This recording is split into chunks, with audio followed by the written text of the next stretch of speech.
Kevin McIntyre was stripped of his British Welterweight title because of injury, allowing Kell Brook to win the belt last Saturday.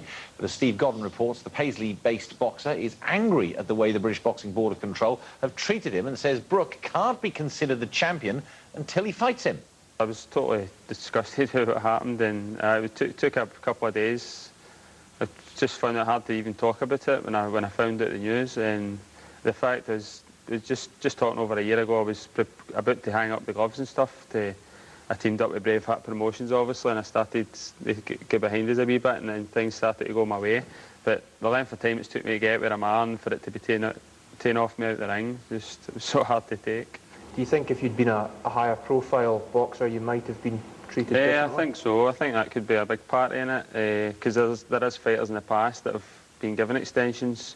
The promoters have switched dates to suit them and stuff, but basically they've been put under a bit of pressure and they've caved in, basically.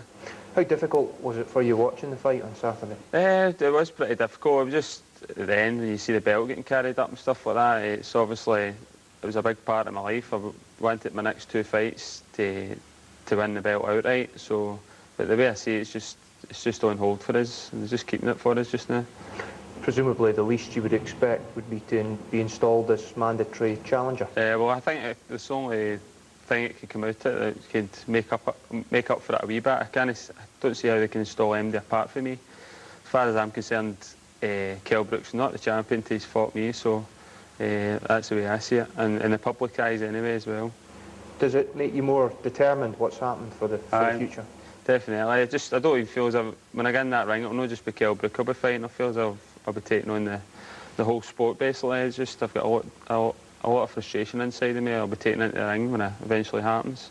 What did you make of Kell Brook's performance? I thought it was very impressive, but as I say, I don't think Jones kind of showed enough. Kind of, it was a bit one-dimensional on the night. Maybe it was a lot to do with nerves. I think it was only a week's notice he got for the fight, which is not enough as far as I'm concerned for a 12-round title fight, but fair play to him. He went in there and had made a go at it. But if you ask me, the British Board of Control would as well wrapping up the belt and giving him it as a present, because that's basically what happened. So Kevin McIntyre not a happy man, and no. he's got a point. Well, he lodged an appeal. He pulled out of a fight in May, and then he pulled out of this fight in June. He said he wanted to fight later in the month, and the Board of Control correctly said, you know, you don't tell the promoter where you want to fight. The promoter tells you where you can fight. He couldn't make either of those two dates, so the Board of Control took the decision to strip him of his title. Now, what would have happened if he'd have been a world champion is that Kell Brook and Barry Jones last week would have fought for the interim title. And there are these nasty, ghastly, vile belts that are really harming boxing at the moment. I don't like them. So, thankfully, the board, I'm not saying thankfully they stripped him, but thankfully the board took a strong stance. They did take away his title. However, what I think the board should have done, because he came up with the correct medical certification.